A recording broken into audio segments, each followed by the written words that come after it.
English is a foreign language to me, which it is. It's a foreign language.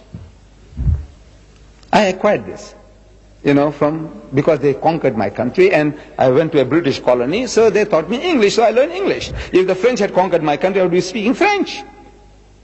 If the Spanish had conquered my country, I would be speaking Spanish. But you Britishers, you English-speaking people conquered my country, so you taught me to speak English, so I'm speaking English to you. But look, it's a foreign language to me. I want you to help me with your language. You say in your catechism that Jesus is the only begotten Son. Begotten, not made. I say, will you please explain to me what you are trying to emphasize? You are trying to tell me something special.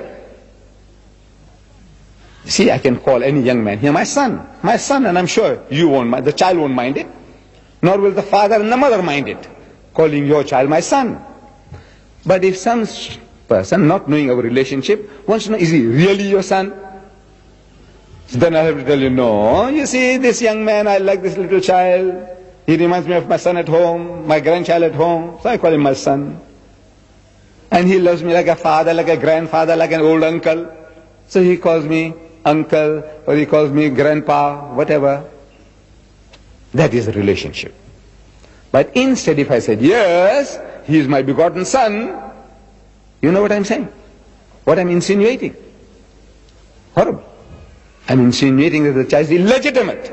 He is not his father's son, he is mine. I'm responsible for his birth. The worst swearing I can give him is that, if you know the meaning. So I just want to know what you are trying to emphasize. That's all. What you are trying to tell me. Please explain. And wallah, I tell you, you won't come across an English-speaking person who will explain to you. There's no harder blow you can give him than to plead with him, please explain, what are you trying to tell me? What do you mean when you say begotten, not made? What are you trying to tell me? How did it come about? Tell me. The nearest, in all my experience, the nearest to an explanation came from an American. See, the American is very militant. Now he is. We must give him credit. He is a fighter. And a fighter is good material. He's the best material to deal with. Not diplomats, beating around the bush and cutting favor with you and patting you on the back. Hypocrites. No. Let's have a straightforward, a fight, an intellectual battle. And the American is good for that. He's a man. So an American, I had him, with some people as visitors to the masjid. I happen to be one of the guides to the largest mosque in the southern hemisphere in my town, in Durban.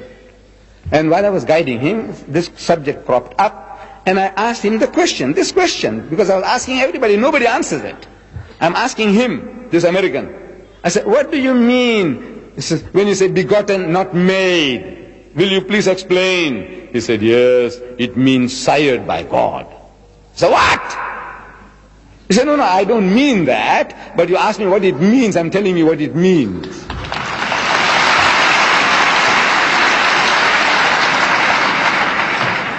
Now you see why Allah reacts.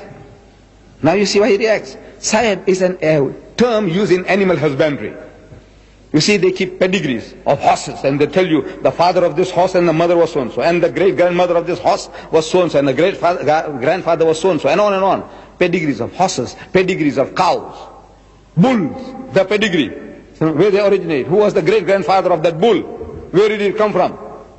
The Brahman bull, it came from India, 100 years ago, and from that grandfather we got this, then, and this is his great-great-grandchild. Pedigree.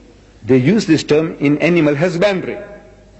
Sired. This cow was sired by a certain bull. That's what it means.